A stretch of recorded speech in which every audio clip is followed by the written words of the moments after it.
I was born in Cheyenne, Wyoming, in the house where I'm living today. The story is Mrs. Baker, a friend of my mother's, came over one day and said to my brother and sisters, "Let's go for a walk." And when they got back, I was there. My first words, I think, were mommy, daddy, and eminent domain, because my parents were immigrants. They had bought some land and it was taken away from them, I'm going to say, because of a political decision and because of something introduced in Congress by a Republican senator. And as a result, they became Democrats. And voting was always extremely important. And always being concerned about people who were not being treated fairly. I think that was high priority in our family.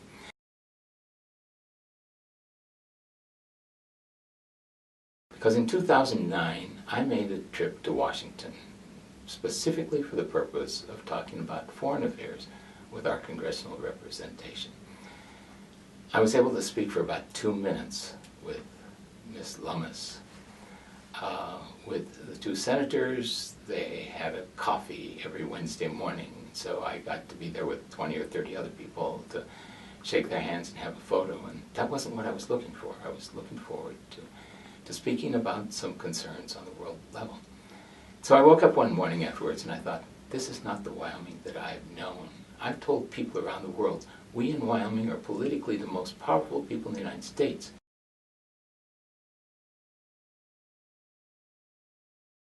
Why do I think I'm capable of running for the United States Senate? My hearing's still good, my eyesight's good, and I don't think those who are in Washington today are hearing what people are saying, and they can't see what people are suffering. There's a group of indigenous people in Latin America who define the leader as the one who listens. And I think we have a tendency to see leaders in our country as the ones who tell us.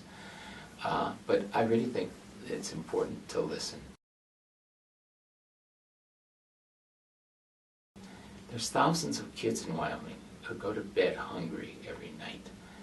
Friday afternoons in many towns throughout Wyoming, people sneak food into backpacks of kids so their families will have food over the weekend. Now that sounds nice, but we really should be ashamed that that has to happen. There's people who work all week long, the minimum wage, and they're worried about how they're going to make it through the next week. And that's not being addressed. The minimum wage is an unjust wage. It's not fair. Someone cannot survive on that. There's opportunity for plenty of jobs in Wyoming, good paying jobs, but the minimum wage is a problem for a lot of people. People who are earning the minimum wage use their money and pump it back into the economy. We'd get people off of food stamps. We'd get people off of welfare. We'd give people a chance to be with their family. My opponent, he's voted against raising the minimum wage. That's not fair. He's voted against the Violence Against Women Act. Half of the Republican senators voted for it. Voted against equal pay for equal work. It just seems to me that my opponent has lost touch. He doesn't talk about hungry kids. He doesn't talk about people just barely surviving.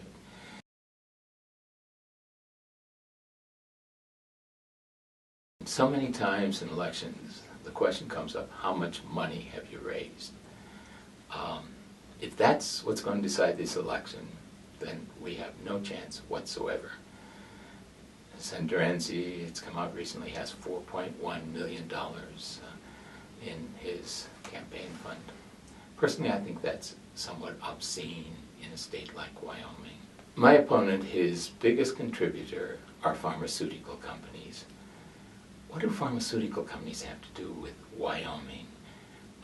Pharmaceutical companies are part of the problem in our nation with regard to the cost of health care.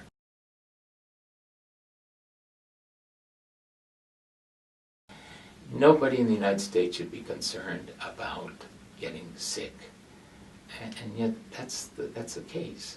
More people go bankrupt because of hospital bills than any other reason. In developed countries, almost all of them have health care. We don't. We should. Nobody should be concerned about getting sick.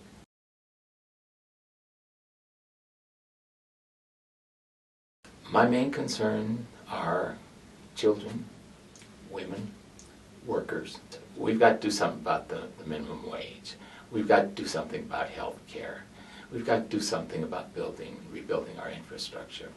And those would be my priorities.